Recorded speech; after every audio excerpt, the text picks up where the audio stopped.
Në Shqipëri, presidenti Bujar Nishani vendosi sot të shpall 22 dhjetorin si ditën e mbajtjes së referendumit kundër importit të mbetjeve.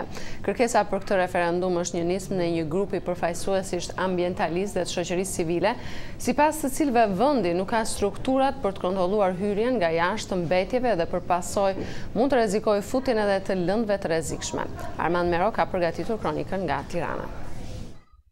Pas një betejë të gjatë të nisur që në vitin 2011, çështja e importimit apo jo të mbetjeve do të jetë një zgjedhje e qytetarëve shqiptar, të cilët do të duhet të shprehen në votë dhjetorin e ardhshëm.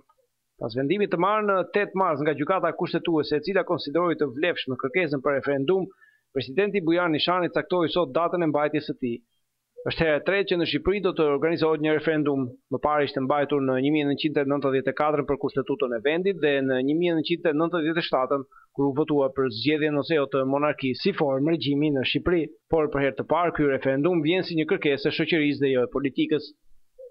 Zanafilla e debatit për importin e plerave nis që kur u bë publike nisma e qeverisë për hartimin e një ligji të plotë për menaxhimin integruar të mbetjeve urbane. Ambientalistët kundërshtuan me forcë dy nene që lejonin importimin e tyre për qëllime riciklimi, duke argumentuar se Shqipëria nuk ka mundësi për kontrollet e nevojshme dhe se vendi sipas tyre mund të rrezikonte të kthehej në një destinacion për mbetje të rrezikshme.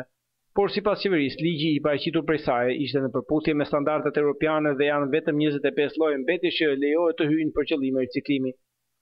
Kryeministri Berisha megjithatë e përshëndeti vendimin e gjykatës për referendumin pavarësisht pasojave të mundshme siç u shprehi, ndërkohë që Ministria e Mjedisit shprehu shqetësim se në rast se dy nenet e kundërshtuara do të rrëzoheshin nga referendumi, atëherë sipas saj ishte rreziku që t'i hapej rrugë importit të gjitha llojeve të mbetjeve, pasi nenet kishin të bënin sipas saj vetëm me procedurat dhe jo me lejimin e importit. Por ambientalistët e kundërshtuan një vlerësim të tillë duke shpjeguar se me abrogimin e nenit që përcakton procedurat e importit, praktikisht bie poshtë çdo mundësi e sjelljes së mbetjeve nga jashtë.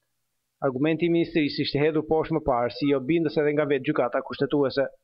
Çështja e referendumit u zvarrit për një kohë të gjatë, fillimisht për shkak të përcaktimeve ligjore dhe më pas për shkak të koincidencës me zgjedhjet e qershorit të këtij viti, duke qenë se një referendum nuk mund të zhvillohet 6 muaj pas skadimit të afatit të parlamentit dhe 3 muaj pas mbledhjes së parlamentit të ri.